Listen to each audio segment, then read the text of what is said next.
প্রচন্ড বৃষ্টি হচ্ছে। এতক্ষণ জ্বর ছিল, জ্বরের পরে বৃষ্টি।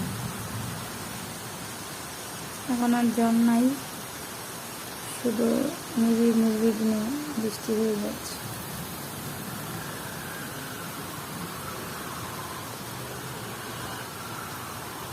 কি একটা অবস্থা। মাঠে প্রচন্ড প্রচুর এই যে ধান কাটছে, সবারই খেয়ার গুলা হয়ে গেছে, রান্না হয়নি। এক লোকের কাজ করতেছে, ধান আনতেছে।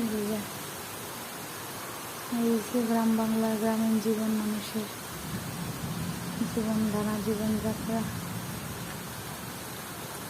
গ্রামীণ পরিবেশের কাছে কেমন লাগে অবশ্যই একটু বলবেন। চেষ্টা করি গ্রামে আসলে একটু গ্রামের সিনারিগুলো একটু ভিডিও করে রাখতে, ভালো লাগে আমার।